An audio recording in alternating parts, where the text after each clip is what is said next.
Hi viewers, ఈరోజు మాధవీలత ఆమెకు సంబంధించిన ఆస్తులకు సంబంధించి ఒక పోస్ట్ వైరల్ అవుతుంది, జెన్యూన్ పోస్ట్.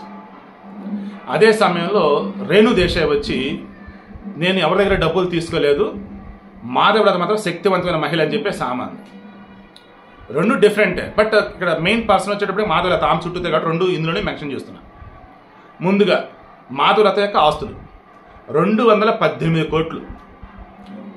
అఫ్ కోర్స్ ఆమె ఫ్యామిలీకి సంబంధించి ఆమె భర్త విశ్వనాథ్ ఈయనకి అండ్ ఈమెకి కలగలిపి చూసుకుంటున్నప్పుడు ఈ విరించి హాస్పిటల్ ఒకటి, తర్వాత వీనో బయోటెక్ కంపెనీ అనేది ఒకటి కనిపిస్తుంది.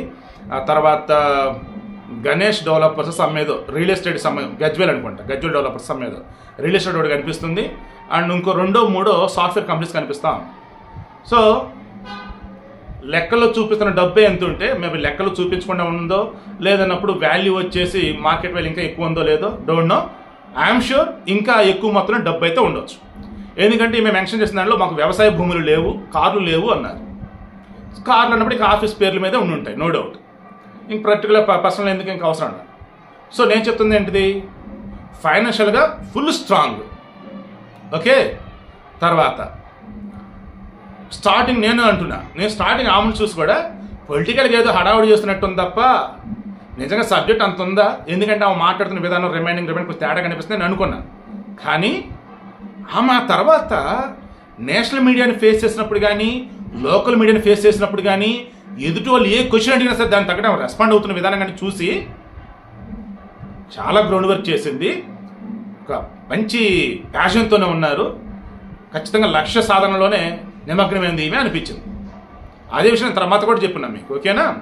సో ఇప్పుడు రేణు దేశాయ్ ఇదే అంటుంది, ఆమెలో ఒక శక్తివంతమైన మహిళ నాకు కనిపిస్తుంది, ఖచ్చితంగా ఆమె గెలిచింది అన్నట్టుగా చెప్తుంది రేణు దేశాయ్.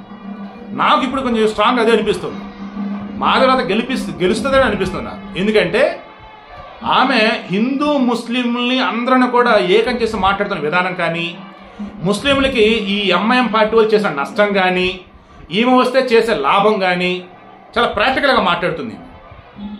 సో నామినేషన్ నిన్న వేస్తున్నారు. సో అందులో అఫిడవిట్లో మొత్తం మెన్షన్ చేస్తున్నారు 218 కోట్ల 36 లక్షల సమ్మెంతో. సో ఫైనాన్షియల్గా స్ట్రాంగ్గా ఉన్నారు. అండ్ మాటల పరంగా చూస్తున్నప్పుడు, కాన్ఫరెన్స్ పరంగా చూస్తున్నప్పుడు ఇంకా స్ట్రాంగ్గానే ఉన్నారు. రేణు దేశాయ్ లాంటి పర్సన్ వచ్చి మాధవీలతని మొత్తం అబ్జర్వ్ చేస్తున్నాను, చాలా శక్తివంతమైన మహిళ ఈమె, చట్టసభల్లో ఉండాలి ఈమె, ఆమె చెప్తున్న విధానం, ఆమె చేస్తున్న ప్రమోషన్, నేను రూపాయి కూడా తీసుకోలేదురా బాబు, నాకు సంబంధం లేదురా బాబు ఎక్కడ ఏవి కూడా, కానీ ఇక్కడ ఈమెను చూసిన తర్వాత నాకు అనిపిస్తుంది ఇటువంటి వాళ్ళు ఉండాలి చట్టసభలని రేణు దేశాయ్ అనటం. అండ్ హార్ట్ఫుల్గా ఓపెన్గా నేను అంటున్నా, ఇటువంటి మనిషి చట్టసభలలో ఉండాలి.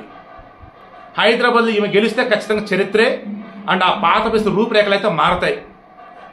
సో మనస్ఫూర్తిగా మాధవీలత గారికి ఆల్ ది బెస్ట్ చెప్తూ ఉన్నాను.